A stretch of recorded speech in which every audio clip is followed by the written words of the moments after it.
안녕하세요. 저는 경기도에 살고 있는 44살 남자입니다. 저는 20대에 오랫동안 만남을 이어온 여자친구와 결혼을 준비했는데 집안의 반대로 결혼에 실패를 한 적이 있습니다. 너무 사랑했던 여자와의 이별이라 마음이 너무 아팠고 그렇게 오래 만남을 이어온 여자친구와의 헤어짐이 상처가 너무 컸던 터라 새로운 사랑을 하는 것도 두려웠습니다. 그렇게 세월이 흘러 10년 가까이 연애도 안 하고 살아오고 있었죠. 혼자만의 시간이 익숙해지다 보니 처음에는 연애가 두려워서 못했다면 나중에는 나이가 들어갈수록 여자를 만난다는 게 귀찮기도 하고 저 혼자만의 생활이 편하더라고요. 심지어 요즘 몇 년 전부터는 결혼을 하는 게 더 안 좋다는 시선이 많아졌기에 저도 모르게 그게 맞다고 생각했죠. 하지만 부모님 세대에는 아직도 이런 문화를 받아들이지 못하시는 게 현실이었습니다. 하나뿐인 외동 아들이 40살이 넘도록 결혼은커녕 연애조차도 하지 않는다는 게 너무 큰 죄이고 불효자인 건 잘 알지만 부모님께서도 그런 저를 보고 답답해 하시긴 하지만 제게 뭐라고 할 수가 없으셨죠. 왜냐하면 사실 제가 앞서 언급드렸던 10년 동안 만나왔던 여자친구와의 만남이 제 부모님의 반대가 너무 심하셔서 결국 헤어지기로 했던 거였습니다. 솔직히 그때 반대하던 사유도 너무 하찮은 문제였기에 지금 생각해도 한숨만 나올 뿐이고 그때는 절대로 허락해주지 않으시더니 그걸 지금에 와서야 부모님도 잘못된 선택이었다는 걸 깨달으시더라고요.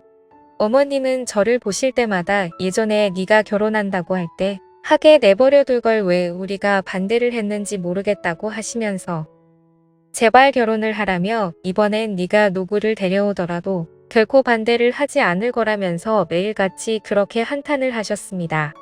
하지만 저는 이미 지나간 일은 되돌릴 수 없다라는 생각이 신념으로 자리 잡고 있었고 그런 말씀을 하실 때마다 죄송하지만 저는 이제 여자를 만나고 싶은 생각이 없다고 말씀드렸고 제 나이가 이제 40이 넘었는데 어디서 어떤 여자를 만나냐고 했죠. 그러자 어머니는 네가 어딜 봐서 40대로 보이냐면서 요즘에는 중년 남성들도 어린 여자들이랑도 잘만 결혼한다면서 저를 설득하시더라고요. 어머니에게 그런 소리를 듣다니 참 급하시긴 급한 모양이다라는 생각이 들더군요. 그리고 어머니가 어린 여자를 만나라고 하시는 이유도 제가 자식을 낳기를 간절히 바라셨는데 가능하다면 건강한 아이를 낳기 위해서 저보다 어리고 젊은 여자를 만나시길 바라셨습니다. 솔직히 제 자랑은 아니지만 40대가 넘었음에도 저는 사적인 모임이나 처음 보는 사람들에게 30대 초반 같다는 소리를 많이 듣고는 했습니다. 제가 어릴 때부터 허리 디스크를 심하게 입게 되면서 정말 특별한 경우를 제외하고는 거의 매일같이 운동을 했었거든요. 그리고 혼자 살고자 마음을 먹은 이후부터는 적어도 남들에게 늙어 보이고 싶지 않은 마음에 저를 꾸미고 다닌 것도 있고 부모님께 물려받은 타고난 유전자 덕분에 피부도 어릴 때부터 항상 좋다는 소리를 많이 들었습니다. 아무튼 저를 좋게 봐주는 주변 사람들은 제게 소개팅을 시켜주겠다며 많이들 그러셨지만 저는 항상 정중히 거절을 했었죠. 그렇게 솔로의 생활을 보내던 중 지금으로부터 2년 전쯤 어느 날이었습니다. 평소에 제가 다니던 헬스장에 운동을 하러 갔는데 새로 오신 헬스트레이너 여성분이라며 인사를 시켜주시더라고요. 그냥 얼굴을 마주하는데 연예인이 아닌가 하는 착각이 들 정도로 예쁜 미모에 기분 나쁜 사람도 기분을 좋게 해줄 만큼 웃는 모습이 참 밝은 예쁜 여자였습니다. 하지만 여자에 대한 관심이 오랫동안 없었기에 그냥 예쁜 트레이너분이 오셨구나 생각하고 말았죠. 저는 운동을 어느 정도 혼자서 할 줄 알기 때문에 굳이 개인 지도를 받을 필요도 없었고 그날 이후로도 새로 오신 트레이너분과 간단히 인사만 주고 받았을 뿐 다른 교류는 없었습니다. 그런데 어느 날 저는 여느 때와 마찬가지로 운동을 마치고 샤워를 하러 가는 중이었는데 그 여성 트레이너분이 본인 운동을 할 건데 혹시 도와주실 수 있냐고 제게 말을 걸더라고요. 굳이 왜 친하지도 않은 저에게 부탁하는지 의아하긴 했지만 저도 별 다른 거리낌이 없었기 때문에 얼떨결에 그러겠다고 대답을 하고서 운동을 도와줬습니다. 그렇게 그녀와 함께 운동을 하며 알게 된 사실은 22살의 대학생인데 학비에 보탬이라도 되려고 일을 시작했다고 하길래 기특한 생각도 들었습니다. 아무튼 그날 운동을 도와주면서 이런저런 대화를 나누다 보니 뭔가 친분이 조금씩 쌓이는 듯 했습니다.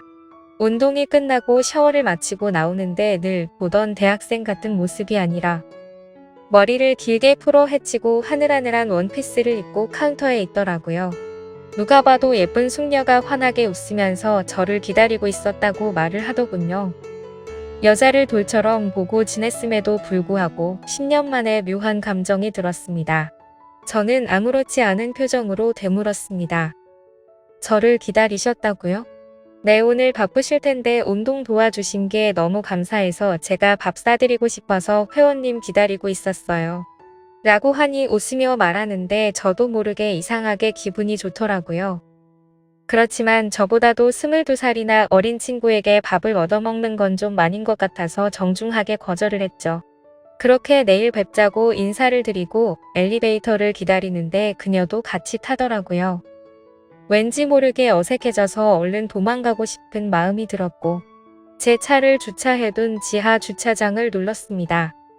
그녀는 1층을 누르지 않고 가만히 있었고 저와 같이 지하로 내려가길래 나이도 어린데 벌써 차도 있나 보네라고 생각을 했습니다. 그렇게 지하 주차장에 도착을 했고 제 차로 향하고 있는데 그녀도 같이 걸어오더라고요. 그냥 나와 비슷한 곳에 차를 대놨나 보다 생각을 하고는 조심히 들어가라며 인사를 하고 제 차에 올라탔습니다. 그런데 그때 갑자기 조주석 문이 벌컥 열리더니 그녀가 차에 타면서 밥 얻어 먹기 싫으시면 회원님이 밥 사주세요 라고 말하며 환하게 웃더라고요. 가까이 붙어서 그녀의 해맑게 웃는 모습을 보니 순간적으로 가슴이 쿵 하는 마음이 들었습니다. 솔직히 어찌나 심장이 두근거리는지 제 심장 소리와 당황한 모습이 걸리는 거 아닌가 싶어 창피하더라고요. 그 상황에 내리라고 또다시 거절을 할 수도 없었고 그녀의 그런 돌발 행동이 왠지 모르게 귀여웠습니다. 어쩔 수 없이 뭐 먹고 싶은 거 있어요? 라고 물어보았죠. 저 상소 사주세요 라고 외치길래 네. 라고 물어보니 아 모르시는구나 삼겹살에 소주 사주세요 라고 말을 하더군요. 모른다고 취급하는 게 순간적으로 뭔가 아저씨 취급을 받는 기분에 저도 모르게 발끈하게 되더라고요. 그래서 제가 잘 못 들은 거라고 상소가 뭔지는 나도 안다고 말했더니 또 다시 까르르 웃더군요. 그래서 그게 그렇게 웃길 일인가 싶기도 했지만 지금도 그날의 그 모습이 너무 생생하게 기억날 정도로 제 눈에는 귀엽게만 느껴졌던 것 같네요. 결국 그녀와 저는 근처에 있는 삼겹살을 파는 식당에 도착했고 공복에 소주를 같이 마시다 보니 기분 좋게 알딸딸해지더라고요. 그녀도 조금은 취해서 그런 건지 평소보다 더 애교스러운 말투로 저에게 물었습니다. 회원님은 이상형이 어떻게 되세요? 저는 여자한테 관심이 없어서 딱히 이상형 같은 것도 없어요. 헐 그럼 남자 좋아하시는 거예요?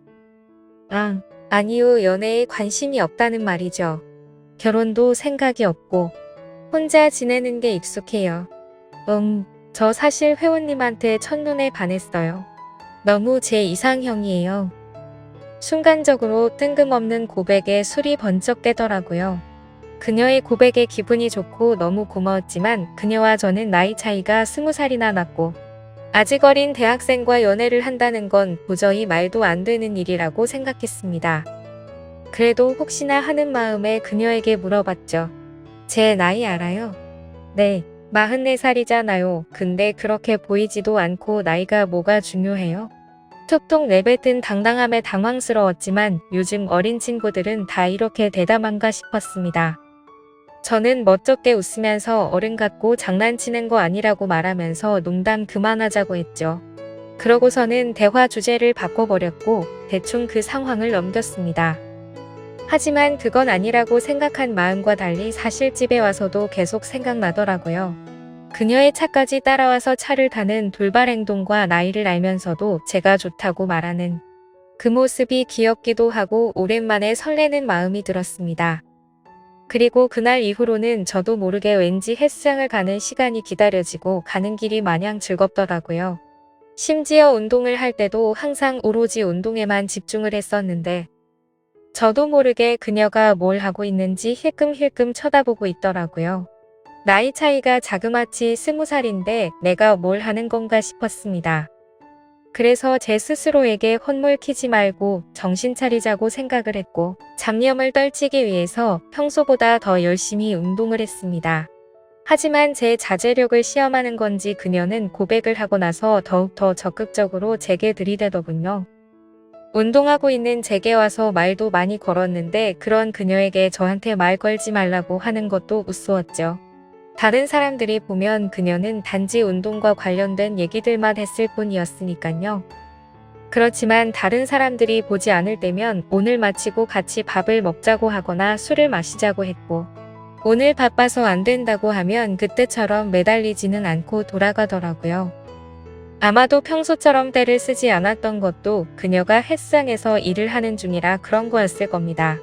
주변에서 하는 얘기를 들어보면 요즘 헬스장들은 회원들과 사적으로 연애를 하거나 퇴근 후에 만나는 것들 이런 것도 금지사항이라고 계약 조건을 작성한다고 하더라고요.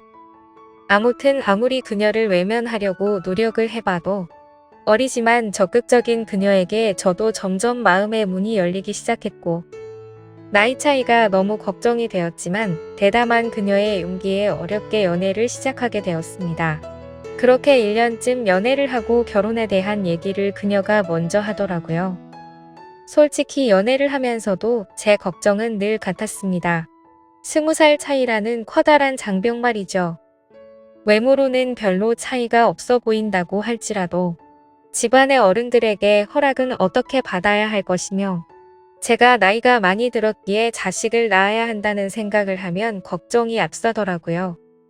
하지만 그런 제 걱정을 눈치챈 건지 그녀는 나이 차이가 뭐가 그렇게 중요한 거냐며 저를 몰아붙였고 그녀의 부모님께 이미 제 얘기도 많이 했고 왜인지는 모르겠지만 저를 좋아하고 계신다고 저를 안심시키더라고요. 제가 굳이 내세우거라곤 또래에 비해 동안이란 점과 안정적인 대기업에서 근무 중인 것 그리고 대출 없이 아파트와 차를 가진 거 말고는 특별히 내세울 게 없었습니다. 그럼에도 저를 좋아해주는 그녀에게 고맙기도 했고 미안한 마음도 들었고 저도 그녀와 평생을 함께 하고 싶은 마음이 있었기에 적극적으로 결혼을 하자고 하는 그녀에게 결국 설득이 되어버렸죠. 그렇게 저희는 1년간의 연애를 마치고 20살 나이차를 극복하고 의외로 순탄하게 결혼식을 올리게 되었습니다. 저희 부모님은 생각보다도 나이 차이가 훨씬 많이 났기 때문에 당황해 하시기는 했지만 어머니는 어리면 어릴수록 더 좋은 거라며 혼자로 지내는 것보단 훨씬 낫다고 말씀하셨습니다. 결국 흔히 발생한다는 양가 부모님의 반대도 전혀 없었고 많은 사람들의 축복 속에서 우리는 결혼을 했습니다. 제 인생에 결혼이란 절대로 없을 줄 알았는데 신혼 때는 이게 꿈인지 현실인지 구분이 안 가더군요. 하지만 이내 제 아내의 예쁜 모습을 보면 결혼 생활이라는 게 이렇게 행복한 건데 결혼을 하지 않으려고 했다니 정말 바보 같은 생각을 했구나 싶었습니다. 하지만 계획에도 없던 결혼을 하고 나서는 저도 모르게 제 아이를 갖고 싶다는 욕심이 생겨났고 제가 나이가 있던 터라 가능하다면 최대한 빨리 아이를 갖고 싶었죠. 하지만 와이프는 1년 정도는 신혼생활을 즐기고 싶다고 해서 아내의 바람을 최대한 존중해 주기로 했습니다. 그렇게 결혼을 한 지도 1년이란 시간이 지나갔고 아내가 가끔 친구들과의 만남이 있다고 해도 저는 크게 간섭하지 않았습니다. 20대 초반에 얼마나 친구들과 놀고 싶을지 충분히 알고 있었고 어린 나이에 저와 결혼해서 이렇게 지내는 게 한편으로 미안한 마음이 있었기 때문이었죠. 그런데 최근 친구들과의 약속도 자주 잡고 술을 마시고 들어오는 횟수가 많아졌습니다. 그래서 제가 자기야 이제 우리 1년 신혼도 즐겼고 난 아이를 빨리 갖고 싶은데 앞으로 술은 안 마시고 오면 안 될까? 라고 말했더니 와이프는 흔쾌히 응 알겠어 오빠라고 대답을 해주더군요. 그렇게 대화를 주고받고 일주일 정도가 지났을 무렵 친구들을 만난다고 나간 와이프가 자정이 넘어서도 연락이 되지 않았습니다. 아무리 그래도 항상 자정 전에는 들어왔었고 연락도 잘 되던 아내였기에 걱정이 들더라고요. 그래서 어쩔 수 없이 와이프의 친한 친구에게 연락을 했더니 노래방인지 술집인지 시끄러운 음악 소리가 들리고 남자의 목소리도 들렸습니다. 그리고 그 너머로 한껏 취해서 정신이 나간 건지 신이 난 듯한 와이프의 목소리도 들리더군요. 너무 걱정을 하고 있었는데 저렇게 신나서 놀고 있다니 너무 불쾌하고 화가 났지만 최대한 참고만 했습니다. 아내가 연락이 안 되어서 걱정돼서 이렇게 연락드렸다고 하니 제 아내를 바꿔주더군요. 지금 시간이 몇 시인 줄 알아? 내가 얼마나 걱정했는데 연락도 안 되고 이렇게 취해서 전화를 받으면 어떡해. 취한 와이프는 혀가 꼬인 말투로 오빠 친구 생일이라고 해서 놀다 보니 그랬어 배터리가 나갔었나 봐 라며 웃으면서 말하는데 술에 취해 상황 파악을 전혀 못하고 있는 건지 답답하고 짜증이 나더라고요. 그래서 조금은 짜증 섞인 목소리로 물었습니다.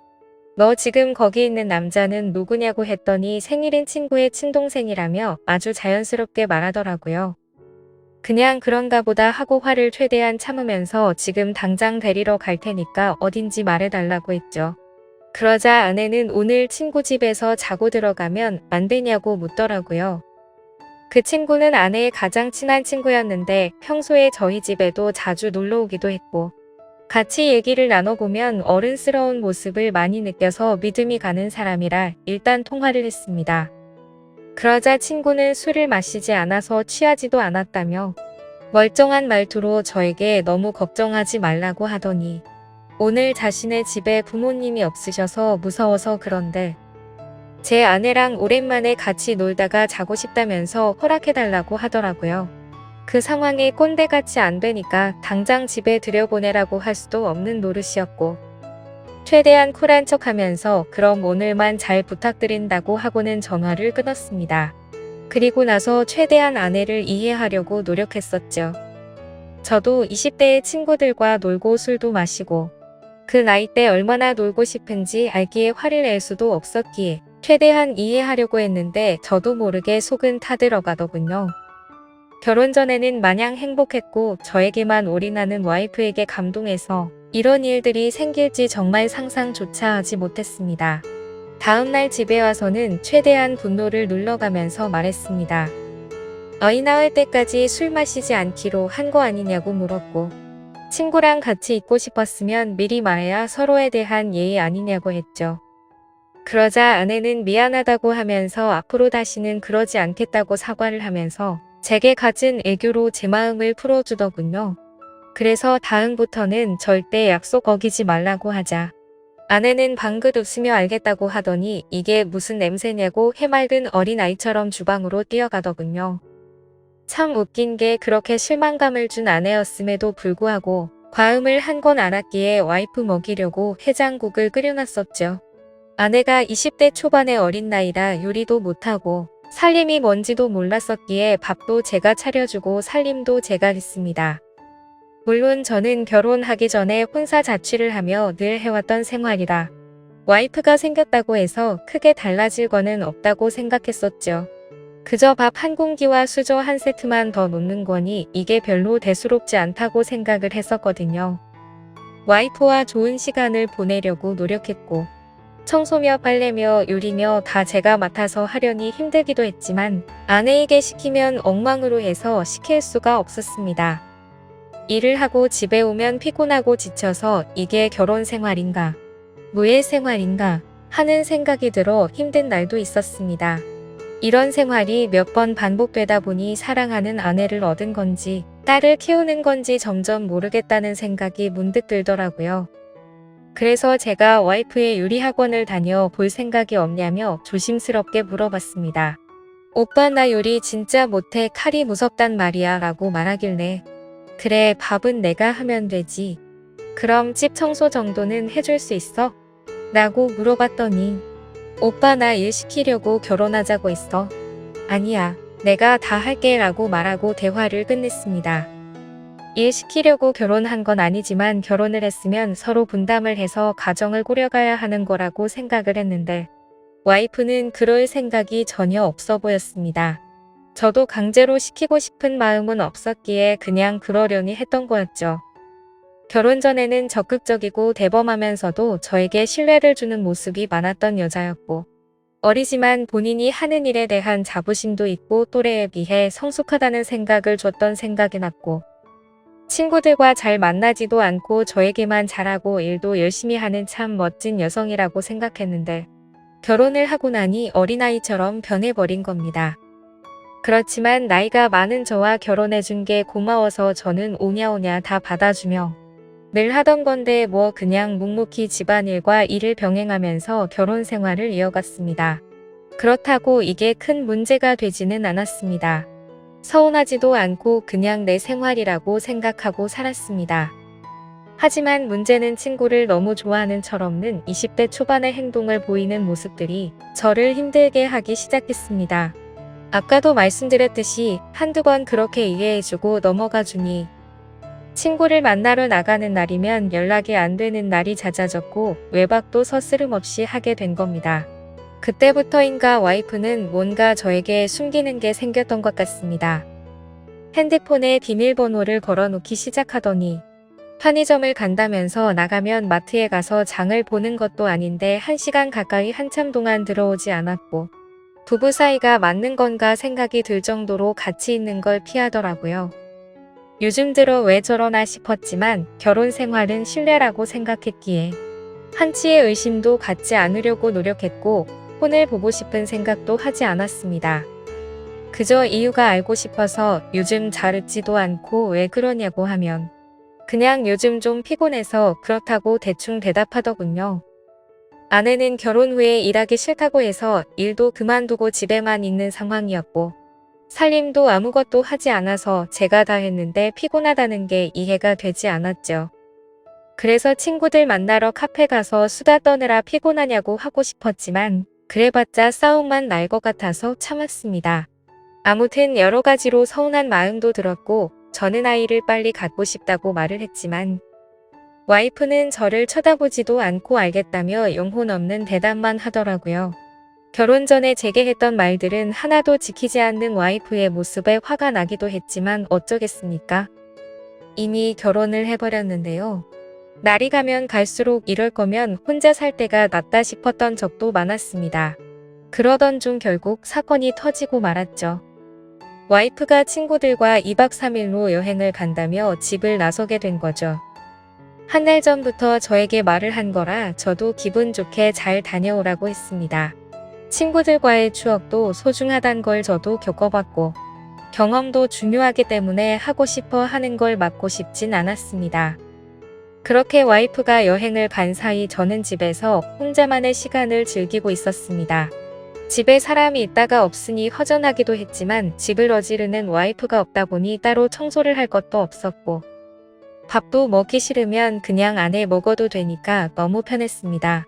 오래간만에 혼자서 여유를 즐기다 아이스크림을 먹으려고 냉동실을 열었는데 갑자기 냉장고가 고장이 났는지 냉동식품들이 녹아있더라고요. 그래서 부랴부랴 전자제품 서비스 센터에 연락해서 고장 신고를 하고 음식들을 다른 냉장고로 옮기기 시작했습니다. 근데 냉동식품들을 옮기다 보니 냉동실 저 안쪽에서 처음 보는 이상한 약들이 있더라고요. 이게 무슨 약인가 싶어 와이프에게 전화를 걸었는데 받지를 않았습니다.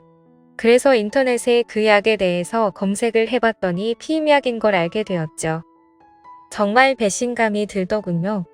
내가 나이가 있으니 빨리 아이를 낳자고 입이 닳도록 말을 했었고 또 와이프는 알겠다고 대답해놓고는 저 몰래 피임약을 먹고 있었다니요.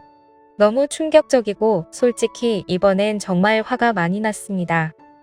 모든 걸 배려해준 제게 이런 배신감을 주다니 참을 수가 없더군요.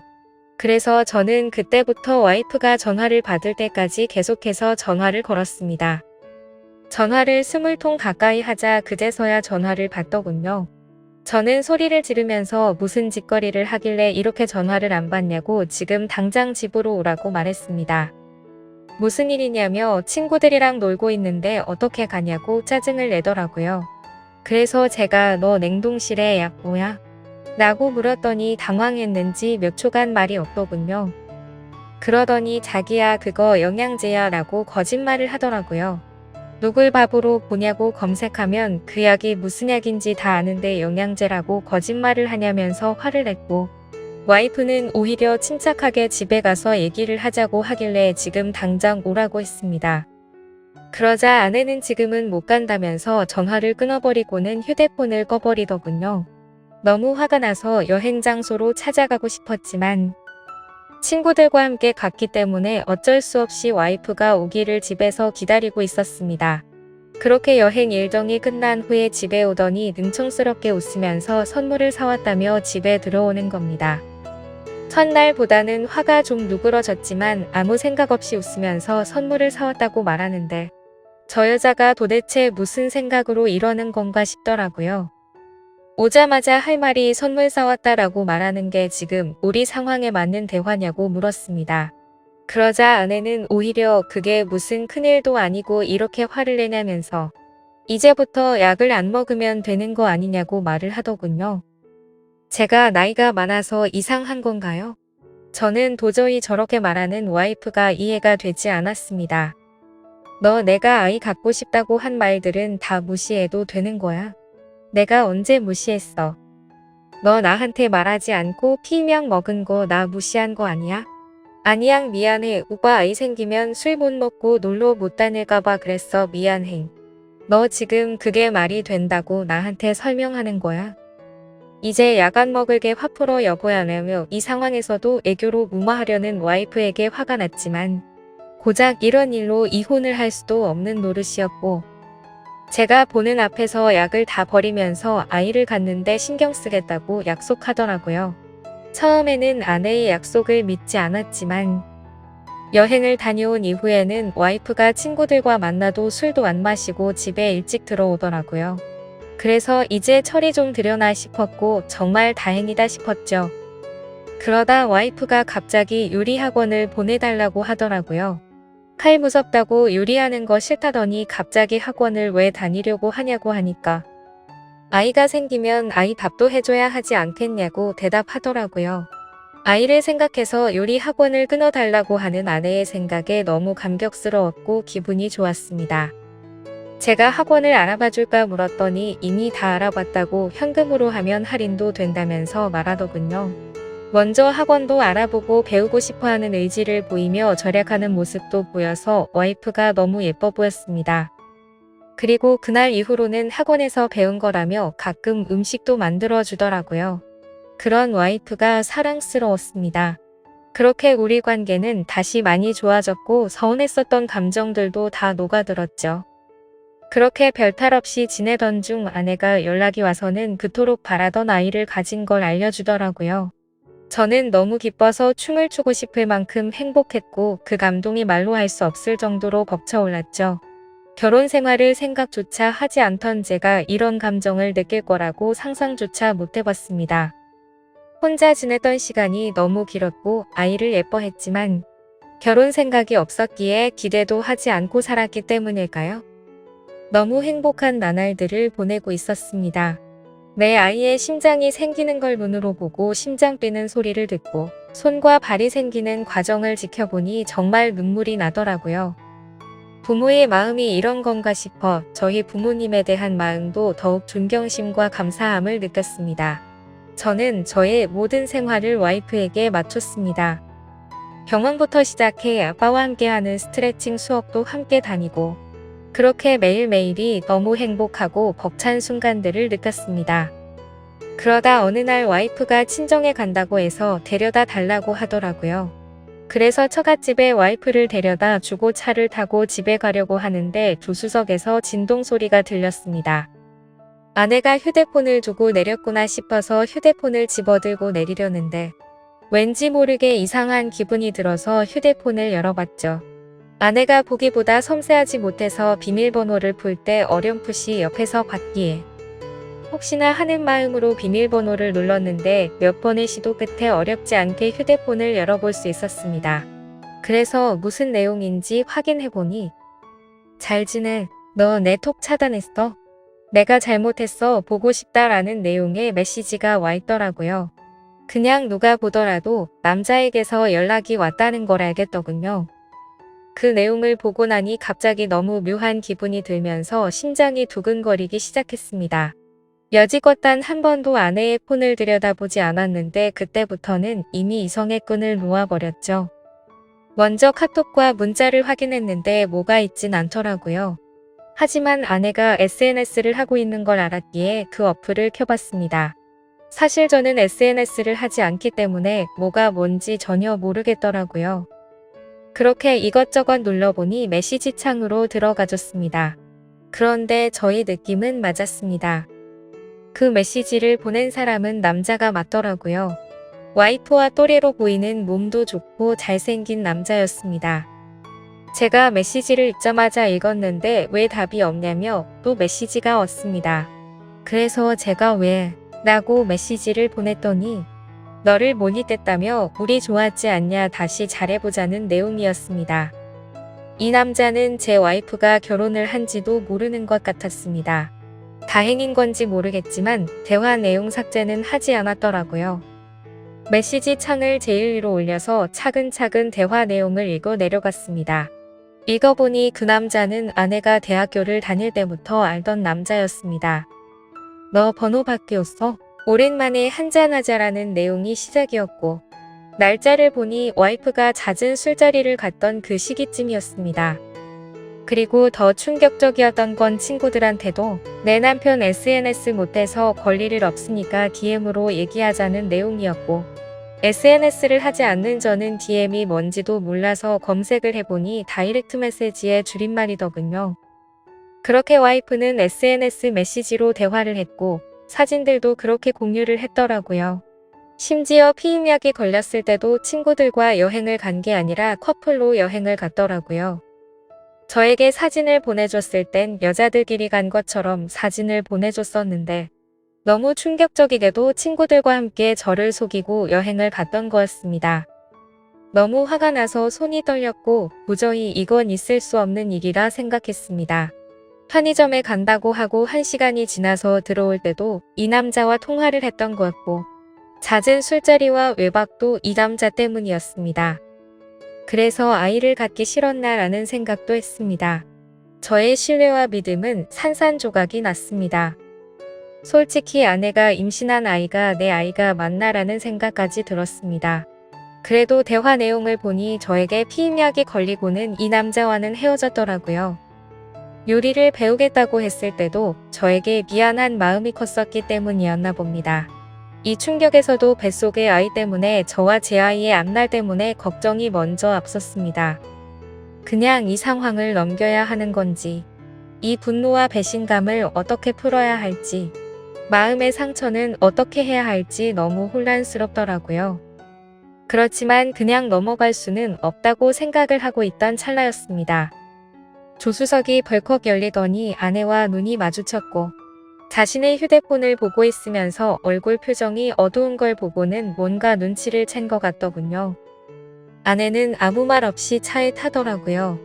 오빠가 다 본 것 같으니 솔직하게 말하겠다고 했습니다. 솔직하게 말하면 용서해주겠냐고 묻더군요. 용서는 모르겠고 하나의 거짓도 없이 사실대로 다 말하라고 했습니다. 옛날에 학교 다닐 때부터 좋아했던 애가 연락처가 없다며 DM으로 연락이 와서 오랜만에 친구들과 한잔하려고 만났다며 그 짝사랑했던 남자가 사귀자 하니 술 먹고 기분이 좋아서 만났답니다. 술김에 벌어진 실수였다고 한 번만 봐달라며 울면서 제게 빌더라고요. 제발 아이를 위해서라도 한 번만 용서해주면 안 되겠냐고 말하는 와이프가 인간이 맞나 싶더군요. 그 애교와 대찬 모습이 저한테만 그런 게 아니었나 보다라는 생각이 들었고 지금 제가 처한 상황에 제 자신에게 너무 화가 났습니다. 내가 너한테 뭘 잘못했길래 나한테 이러냐고 부르짖으며 말했습니다. 그저 미안하다며 잘못했답니다. 자신이 아직 어려서 철이 없어서 그런 거니 용서를 해달라고 하네요. 도저히 말도 안 되는 이 상황을 어떻게 이해할 것이며 이런 제 와이프를 용서해야 맞는 걸까요? 내가 도대체 왜 이렇게 어린 여자와 결혼을 해서 이런 마음고생을 하고 있어야 하나 라는 마음이 듭니다. 솔직히 말해서 뱃속의 아이가 제 아이인지 확신도 없을 지경입니다. 저는 어린 아이처럼 구는 이 여자를 용서하고 결혼 생활을 이어가야 하는 건지 비혼주의였던 제가 결혼도 큰 마음 먹고 하게 됐는데 제게 이런 일이 벌어지니 너무 혼란스럽습니다. 앞으로 저는 어떻게 하는 게 좋을지 좋은 의견 부탁드리겠습니다. 긴 글 읽어주셔서 감사합니다. 두 번째 사연 시작하겠습니다. 안녕하세요. 저는 서울에서 거주 중인 30대 초반의 여자입니다. 그동안 있었던 파란만장한 제 인생사를 들려드리고 싶어서 이렇게 조심스레 사연을 보내게 되었습니다. 저는 지금 형부와 같이 살고 있는데 긴 글이 될 수도 있겠지만 그저 한 여자의 소풀이라고 생각하고 가볍게 들어주셨으면 좋겠습니다. 저에게는 2살 차이가 나는 친언니가 한 명 있습니다. 언니는 매사 차분하고 현명했으며 성격도 참 시원시원했었죠. 똑 부러지는 성격에 공부도 상당히 잘했고 얼굴도 예쁜 외모라 남자들 사이에서도 인기가 상당히 많았습니다. 더군다나 성격도 착해서 어릴 적부터 저를 살뜰히 챙겨준 언니가 제 우상이자 꿈이었던 것 같아요. 나이는 겨우 2살 차이밖에 안 되지만 어릴 적부터 언니는 제게 상당히 커다란 존재였던 것 같아 말을 잘 따르곤 했습니다.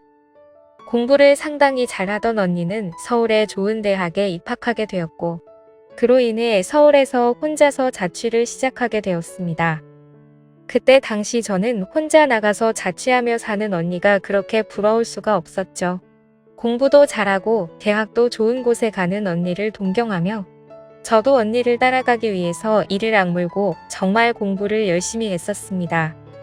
그러다 보니 저도 곧잘 성적이 잘 나왔고 그 덕분에 언니와는 다른 학교지만 나름 서울에 있는 괜찮은 4년제 대학교에 입학을 하게 됐습니다.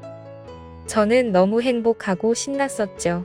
그렇게 꿈에 그리던 언니와의 자취 생활과 대학 생활이 너무 기대가 되었습니다. 부모님은 철없는 딸년이라고 핀잔을 주셨지만 내심 서울 4년제 대학에 입학한 딸들을 보며 흐뭇해 하셨었던 것 같습니다. 그렇게 학기가 시작되었고 저는 언니와 같이 살게 되었습니다. 대학 생활을 시작하니 이래저래 시간이 금방 지나가더라고요. 친구들도 여러 명 사귀게 되었고 술집도 처음 가보고 미팅도 하면서 너무 즐겁게 지낸 것 같아요. 그러다 언니는 졸업을 하고 대기업은 아니지만 업계에서 알아준다는 좋은 곳에 취직을 하게 되었습니다. 그리고 얼마 뒤 지금의 형부를 만나게 되었네요. 언니보다는 2살 위였으니 저하고는 4살 차이가 나는 남자였고 언니와 소개팅으로 만났다고 들었습니다. 처음 만났을 때 환하게 웃으며 내가 연희의 동생이야? 라고 말하던 게 정말 엊그제 있었던 일처럼 생생합니다. 저는 언니와 같이 살고 있었기 때문에 형부와는 자주 만났어요. 처음에는 여자 둘이 사는 집에 자꾸 찾아오는 게 불편했지만 너무나 좋은 성격에 항상 밝은 미소를 보여주던 형부였죠. 그리고 언니와 같이 어울리며 놀다 보니 언젠가부터 저도 서서히 편해지더라고요. 2사람은 항상 저를 같이 챙겨주었고 식사나 영화 그리고 술을 마실 때도 함께 했어요.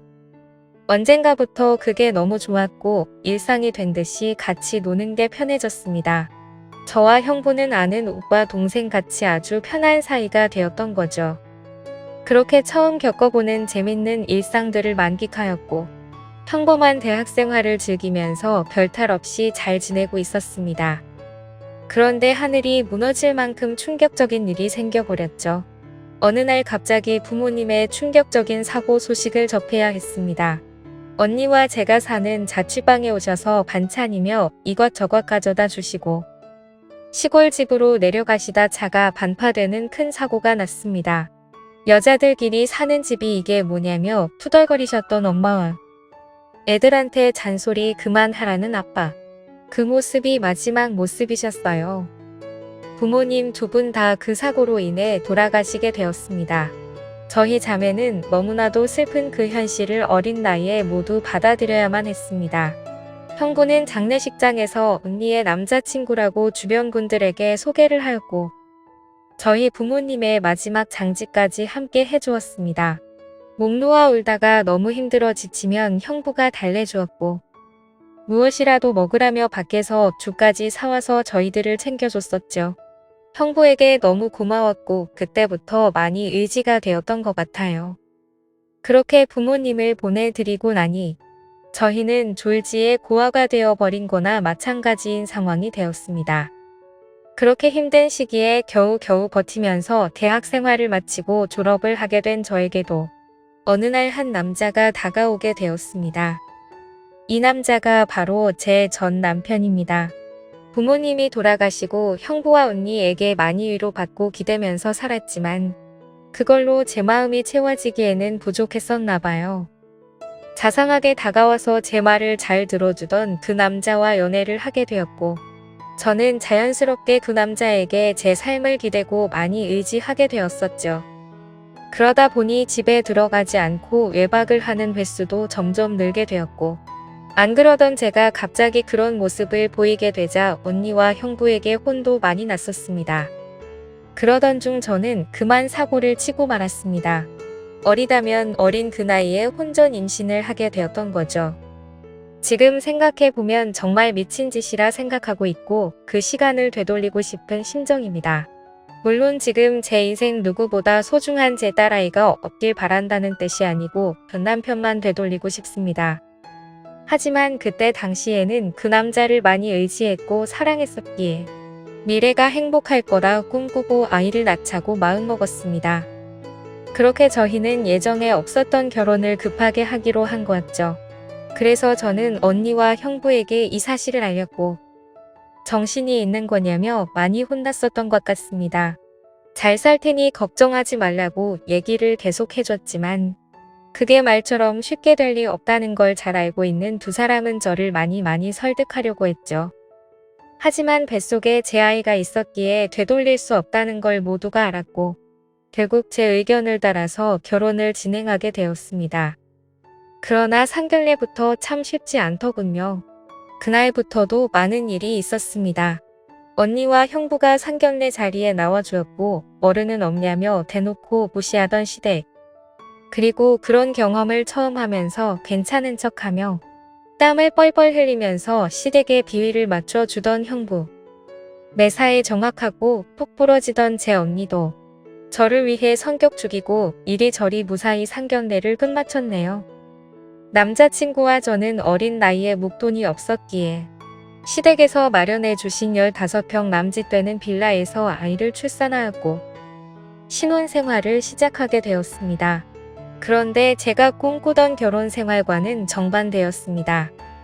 연애하던 시절에는 항상 저를 착하게 대해주던 남편은 결혼을 하고 난 뒤 마치 다른 사람처럼 180도로 바뀌었습니다. 잦은 음주와 외박 그리고 저에게 욕설까지도 서슴지 않았습니다. 처음에는 단순히 벌어지는 실수라 생각되어 넘어갔지만 그게 점점 도를 넘어서더니 어느 순간부터는 제게 몹쓸 짓까지 하더군요. 부모가 없어 네가 개념이 없다며 욕을 하고 언니와 형부까지 싸잡아서 욕을 했습니다.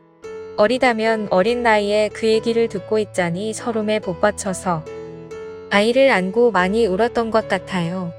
하지만 저는 언니와 형부에게 제 상황을 이야기하지 못했습니다. 잘 살겠다고 큰소리 뻥뻥 치고 강행했던 이 결혼. 지금 제가 이런 대접을 받고 힘들게 산다는 사실을 안다면 언니와 형부가 너무 슬퍼할 걸 잘 알았거든요.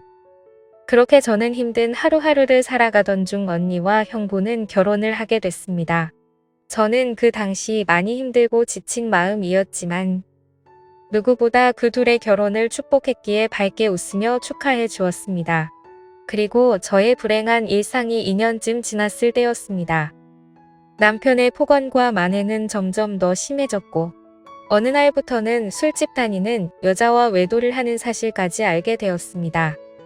많이 믿고 결혼한 사람이었기에 그런 현실들이 너무 많이 힘들었어요. 그래서 저는 이제는 이 사람과 어떻게든 정리를 해야겠다고 생각하고 있었을 때였습니다. 하지만 현실적으로 이혼하고 나가면 어떻게 살까라는 생각이 들었고 아직 이렇게 조그마한 딸아이와 내가 잘 살 수 있을까 걱정이 들었습니다. 부모님께서 살아계셨으면 내가 돌아갈 곳이 있을 텐데 하는 슬픔에 잠겼죠. 그러다 힘들어 지쳐 딸아이를 데리고 언니를 보러 집으로 찾아갔습니다. 저는 아무런 일 없다는 듯 언니와 식사를 했고 평소대로 일상적인 대화를 나누었습니다. 언니와 식사를 하고 있는 중에 형부가 퇴근하여 집으로 들어왔고 저를 보며 반갑게 맞아줬습니다. 언니네 오게 되면 딸아이 선물도 챙겨서 들어오게 미리 얘기 좀 하라고 하는 형부. 이렇게 정감 있는 인사를 해주며 제 머리를 쓰다듬어 주더라고요.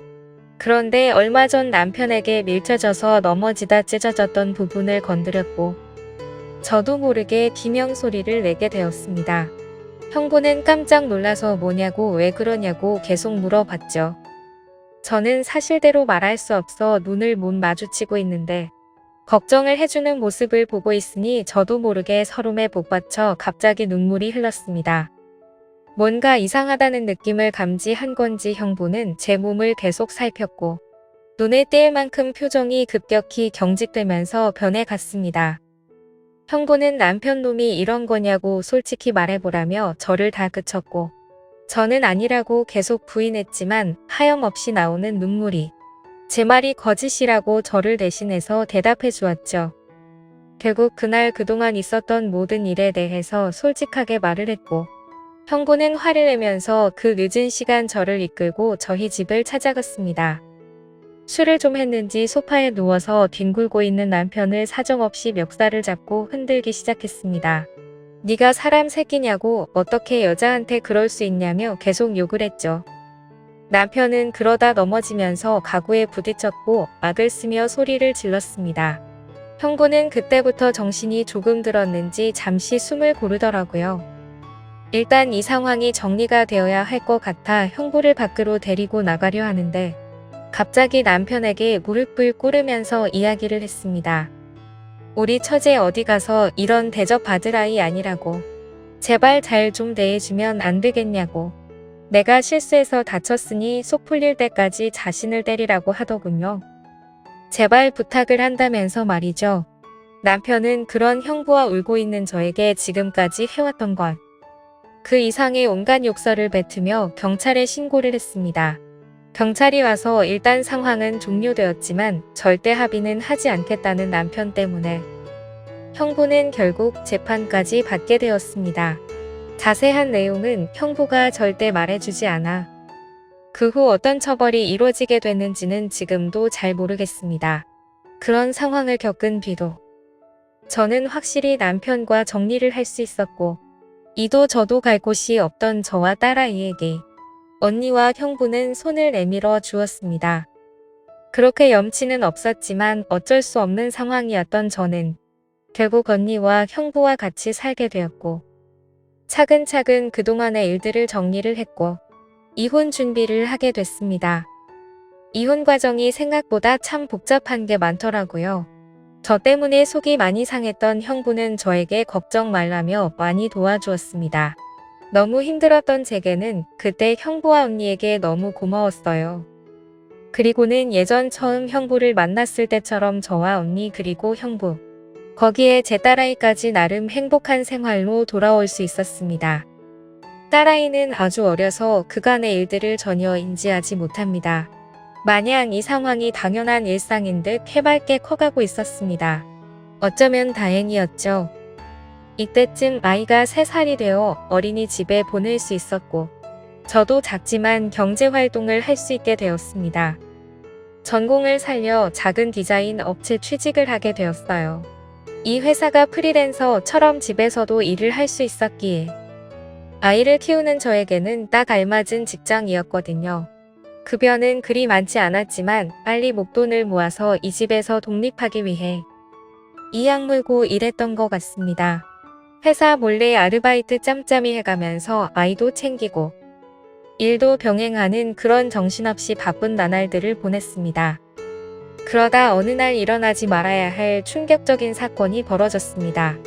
왜 저에게는 이런 시련들이 몇 번씩이나 이어졌는지 하늘이 원망스럽습니다. 어느 날 회사에서 디자인 회의를 하고 집으로 돌아왔는데 회사에 있어야 할 형부가 잔뜩 어지럽혀진 집안 식탁에 앉아 울고 있었어요.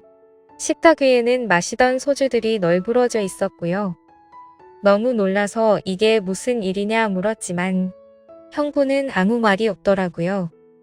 그러다 식탁 위에 올려진 이혼 서류를 발견했고 그 서류에는 언니 이름이 적혀 있었습니다.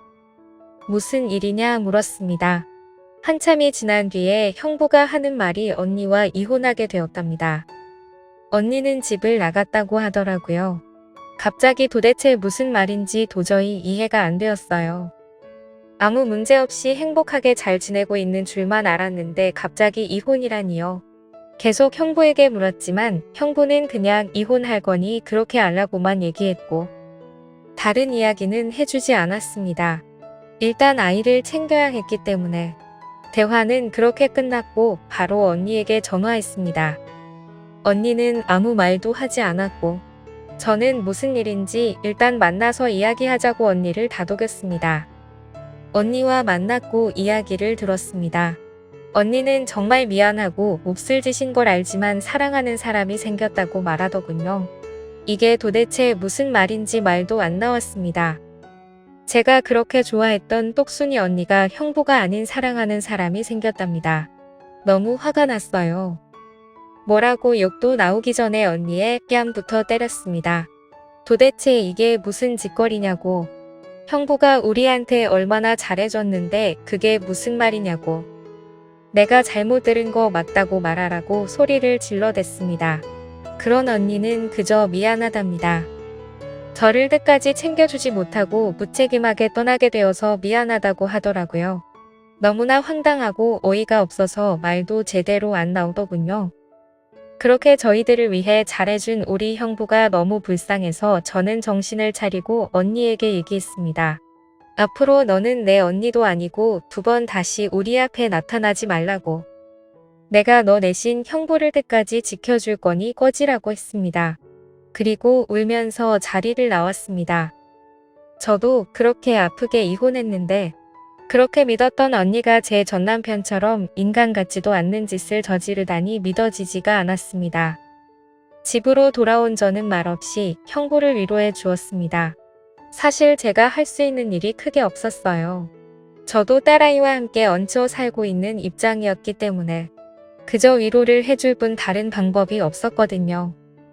형부는 며칠 동안 출근도 하지 않고 술만 마시며 지냈습니다. 그걸 보다 보니 저는 너무 안쓰러웠습니다. 그래서 그때부터 언니 대신 집안일을 더욱더 살뜰히 챙겼고 가사, 육아 일을 병행하게 되었습니다. 너무 바쁘게 움직였지만 그것보다 형부의 충격이 더 걱정되어 힘들다는 생각도 못했었죠. 그러던 어느 날 형부가 저를 불렀습니다. 그리고 봉투 하나를 건네주었는데 1억 원이 수표로 들어있었어요. 그러며 하는 말이 같이 아파트 들어가려고 모아두었던 돈인데 이제 아무것도 필요 없으니 이 돈 가지고 나가서 자기 걱정 말고 행복하게 살라고 합니다. 여기에 계속 있기 불편하지 않겠냐고. 어차피 끝까지 저랑 제 아이 데리고 가려고 했었기에 그 몫을 나누어 주는 거라고 하더군요. 힘든 그 와중에도 제 걱정을 하고 있었다니 눈물이 나서 펑펑 울어버렸어요. 그리고 형부를 꼭 안아주며 내가 같이 지켜줄 거니까 너무 슬퍼하지 말라고 당분간 곁에 있게 해달라고. 형부가 정신 차리면 내가 알아서 나갈 테니 이 돈은 필요 없다고 말했습니다. 형부도 감정이 복받쳤는지 목 놓아 울었고 알겠다면서 고맙다고 말하더라고요. 그렇게 저와 저희 딸아이 형부까지 비록 임시지만 새로운 가족이 되었습니다. 형부는 바랄 게 뭐 있냐고 아무것도 필요 없다며 언니와 조용히 합의 이혼을 했습니다. 왜 이렇게 착한 사람을 상처받게 만드는지. 언니가 너무 미웠고 형부에게 미안했습니다. 이렇게 짧은 시간 동안 부모님의 사고 그리고 혼전 임신과 이혼, 또 믿었던 언니의 충격적인 배신까지 무려 3가지나 되는 큰 일을 연달아 겪었습니다. 형부는 이혼을 한 뒤로 정신을 차리고 일상으로 돌아왔습니다. 저도 마찬가지고요. 서로 많이 의지를 해가며 바쁜 나날들을 보내고 있습니다. 언니가 떠난 충격을 온전히 떨칠 수는 없었지만 그래도 그 슬픔이 어느 정도 가셨을 무렵 작은 월세방을 얻어서 나간다고 형부에게 말했죠. 어느 정도 일상이 제자리를 찾은 것 같아서 제가 살기를 찾아가겠다고 말했더니 여기가 너희 집인데 어딜 가냐고 화를 내더라고요. 이제 우리 가족인데 어딜 나가냐고요. 끝까지 서로 의지하자며 저를 붙잡더라고요. 형부를 위해서도 이건 아니다 싶어 완강히 거절했지만 이런저런 실랑이 끝에 형부에게 너무 고마운 마음이 들었습니다. 결국 저는 형부의 손을 놓을 수 없었습니다. 저희는 서로 상처받은 사람들이 만든 이상한 가족 구성원에 되었지만 나름 행복하게 잘 살고 있습니다. 지금은 전에 살고 있는 곳보다 조금 더 좋은 아파트로 이사도 했고요. 남들이 이상하게 볼 수도 있겠지만 신경 쓰지 말라고 늘 본인보다 저를 신경 썼어요. 아이 유치원 행사에도 애비 없는 자식 소리 듣지 않게 하려고 아빠처럼 참여해주고요. 남들이 흔히 생각할 수 있는 이상한 관계는 절대 아닙니다. 사실 저조차도 나름 소소한 행복을 느끼며 사는 이 순간이 영원할 것 같진 않습니다. 언젠가는 저도 형부와 떨어져 이곳에서 떠나야 할 거라 생각하고 있고요. 그래도 지금 당장은 현재에 충실해서 행복하게 지내보려고 합니다. 길다면 긴 시간에 많은 일들을 모두 담아 보려다 보니 많이 횡설수설한 것 같네요. 제 이야기 들어주셔서 감사드립니다.